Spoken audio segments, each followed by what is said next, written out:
Hello everyone, आपण पाहत आहोत बाळांनो बेसिक मॅथमॅटिक्स. तर बाळांनो हा जो सब्जेक्ट आहे सर्व ब्रांचेसला कॉमन आहे. त्यामध्ये बेसिक मॅथमॅटिक्स मध्ये चॅप्टर नंबर 1 जो आहे लॉगॅरिथम तो आपण ऑलरेडी कंप्लीट केला होता. मॅट्रायसेस मध्ये आपण मॅट्रायसेसची डेफिनेशन, कन्सेप्ट आणि त्याचे टाइप्स पाहिले होते. त्यानंतर आपण इवन टाइप नंबर 1 चे प्रॉब्लेम्स पाहत होतो लास्ट लेक्चर पर्यंत, ज्यामध्ये आपण ऍडिशन आणि सबट्रॅक्शन ऑफ मॅट्रायसेस पाहत होतो. लास्ट लेक्चरला मी 2 प्रॉब्लेम्स होमवर्कला दिले होते. आता त्यातला कोणता प्रॉब्लेम अवघड गेलाय तो प्रॉब्लेम आपण इथे कॅरी करू. जो सोपा झालाय त्याचा आन्सर जर सगळ्यांचा योग्य आला असेल तर मग तो नाही केला तरी चालेल. चला पाहूया. तर हेडिंग द्या बाळांनो, चॅप्टर नंबर 2 आहे आपला मॅट्रायसेस. चॅप्टर नंबर 2 मध्ये आपण टाइप नंबर 1 चे प्रॉब्लेम्सच पाहतोय. Addition and subtraction of matrices. ठीक आहे, ऍडिशन आणि सबट्रॅक्शन ऑफ मॅट्रायसेस यामध्ये बाळांनो होमवर्कचा प्रॉब्लेम पाहतोय आपण. क्वेश्चन नंबर 12 हा होमवर्कला दिलेला होता. बघूया हा प्रॉब्लेम मी सोडवतोय, एकदा आन्सर चेक करून पहा. हा प्रॉब्लेम थोडासा वेगळा आहे म्हणून मी इथे सोडवून घेतोय. चला मग बाळांनो सुरू करूयात.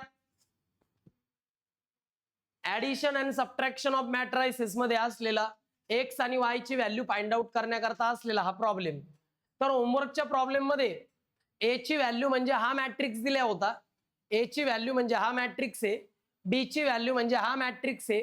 आणि जर 3a is equal to be असेल तर एक्स आणि वाय ची व्हॅल्यू फाइंड आउट करा, असा क्वेश्चन होता. चला मग आपण काय करूया, 3a is equal to be या इक्वेशन वरून ए आणि बी ची व्हॅल्यू त्या ठिकाणी पुटअप करून एक्स वाय ची व्हॅल्यू फाइंड आउट करू. मग चला बाळांनो पुटअप करतो. 3 ॲज इट इज घेतो. ए ची व्हॅल्यू या ठिकाणी ऑलरेडी दिली आहे, x2 - 5 312y.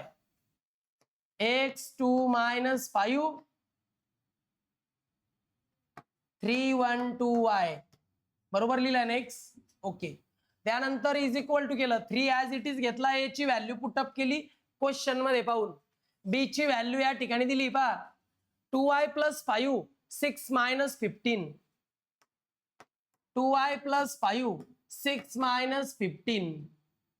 ठीक आहे. त्यानंतर इकडे पहा 9 3 - 6 9 3 - 6 अशा पद्धतीने 3 ए ची value is equal to be ची व्हॅल्यू. काय डाऊट आहे का बघा? हे असं तर जमला असेल ना, काल हिंट दिली होती, फक्त ए बी ची व्हॅल्यू पुटअप करायची होती. त्यानंतर हा जो काही स्केलर आहे यानी प्रत्येक इलेमेंटला मल्टिप्लाय करायचंय आपल्याला. बघा इकडं 3 ए ची व्हॅल्यू पुटअप केली, बी ची व्हॅल्यू पुटअप केली, इथपर्यंत काय डाऊट नाही. आता 3 ने या प्रत्येक इलेमेंटला मल्टिप्लाय करायचंय आपल्याला. 3 × x काय होईल रे? 3x. 3 × 2 काय होईल? 3 × 5 3 5 जा 15 आणि मायनस साइन तर आहेच.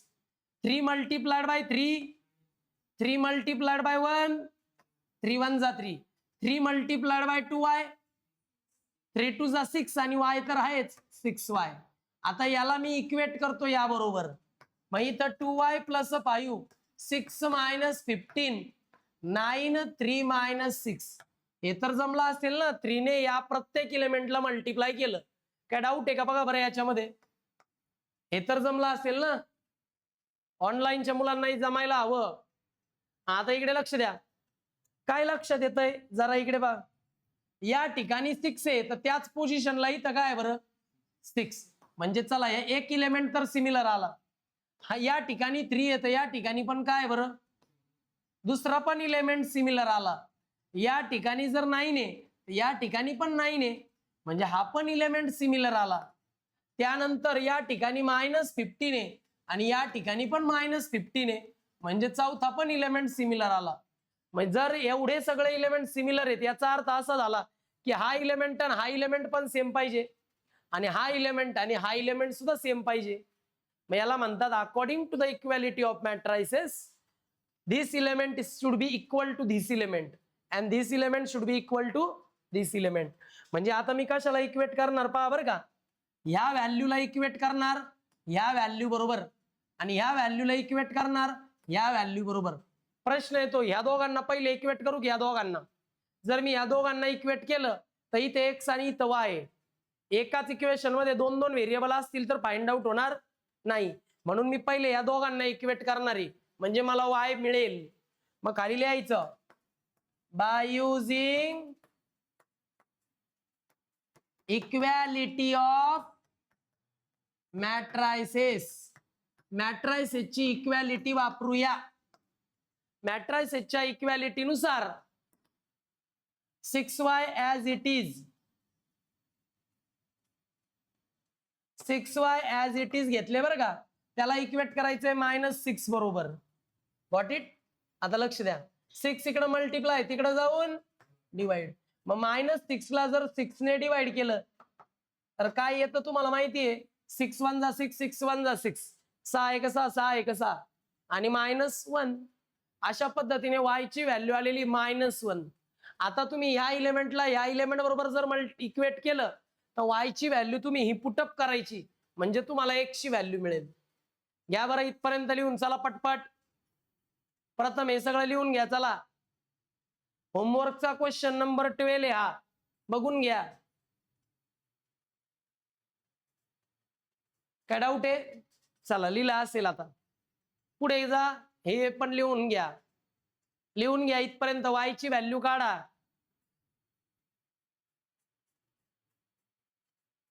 झालं काढून. आता y ची व्हॅल्यू फाइंड आउट केल्यानंतर मी ह्या टर्मला ह्या इलेमेंट बरोबर इक्वेट करणार आहे.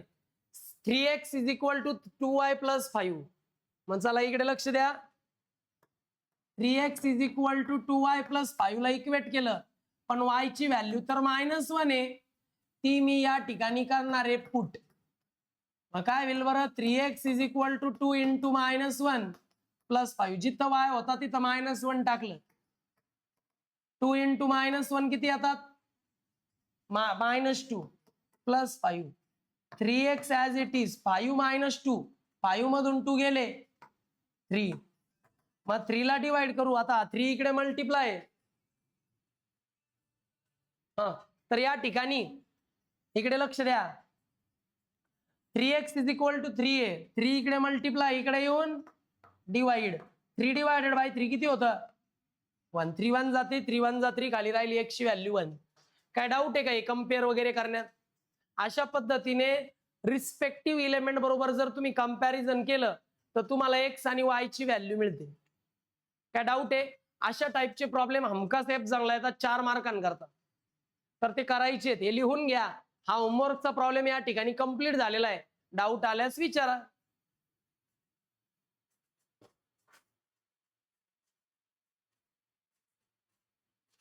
चला लिहिला असेल बाळांनो. ऑनलाईनचे मुलं स्क्रीन पॉज करून लिहित चला.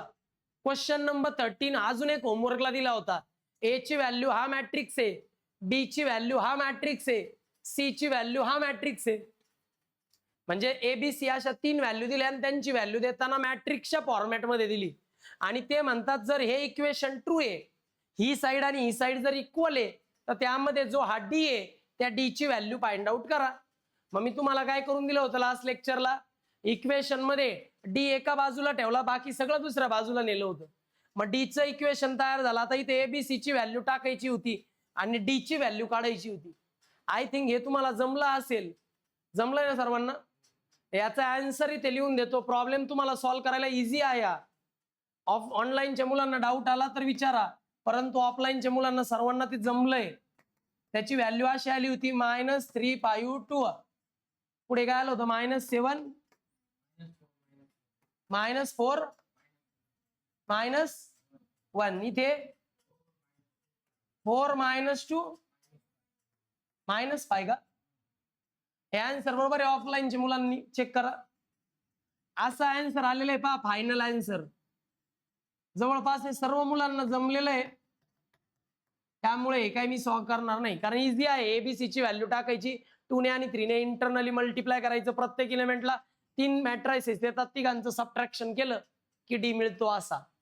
ओके चालेल. तर मग बाळांनो हे होमवर्कचे प्रॉब्लेम होते. टाइप नंबर 1 चे प्रॉब्लेम या ठिकाणी कंप्लीट झालेले आहेत. डाऊट आल्यास विचारा. आज मी इथे थांबतोय. नेक्स्ट लेक्चरला नेक्स्ट टाइपचे प्रॉब्लेम पाहू. Okay bye students.